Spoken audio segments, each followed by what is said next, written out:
I was teaching recently at the Assumption University in Bangkok to a group of doctoral students in OD program. The course was on action learning applications to human resource development audit. It was fun teaching these 11 students from three different countries: Myanmar, Iran, and Thailand. I want to share a very different approach to HR audit. Most HR managers are shy of getting the HR audit done because audit is likely to point out both strengths as well as weaknesses in HR systems, HR strategies, HR competencies, which includes competencies of HR staff, line managers, top level managers, and other employees, as well as HR culture and HR's contribution to organizational effectiveness. Normally, the shyness comes from the fact that any audit report will present an evaluation of how well they are doing uh, in terms of managing the entire kind of a function. That is why they hardly recommend audit to the organizations. Now, we discovered action learning approach takes away some of the negative aspects of this fear.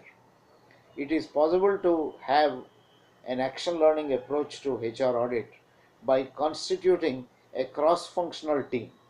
The team can be both from within the organization or also from outside the organization. It depends on the convenience of the organization.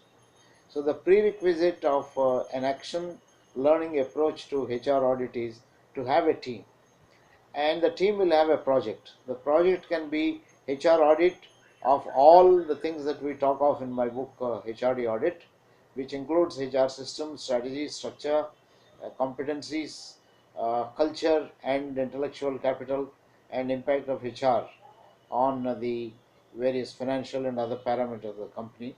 Or it may be limited only to one specific aspect. The specific aspect can be that the action learning may deal with simply performance management system. The action learning group can be given the project that you help us to improve the performance management system so that it is perceived as less biased, it creates more motivation, and it reduces the heartburns after the appraisal related incentives are announced and things like that. So you can give a project like this, or you can give a project on succession planning or on job rotation or improving a learning culture within the organization and so on.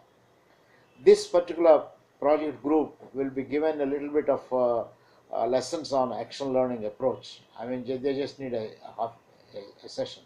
After the session is over, the action learning team works out its own plan, works with the organization over a sustained period of, let us say, about 5 to 6 months or maybe a year. Preferably, I think maybe about 6 months is a good kind of a first time perspective to have. They start with a diagnosis and they may ask all kinds of questions because these are the people who are not experts in performance management, but they are the people who, like what Raven has started, as innocent people can ask very interesting kind of questions which can get the implementers to think about and so on. So these chaps can work with line managers, can work with HR department, can work with a variety of other subsystems within the organization and continuously diagnose and plan interventions, implement these interventions, study them, and bring improvements within a 6 month or to a 1 year period and things like that. We found this approach to be exciting, and I would encourage many of you to think in terms of an action learning approach for HRD audit. Sometime we will have some kind of a workshop or conference together, and I'm sure you will get great benefit out of this particular kind of an approach.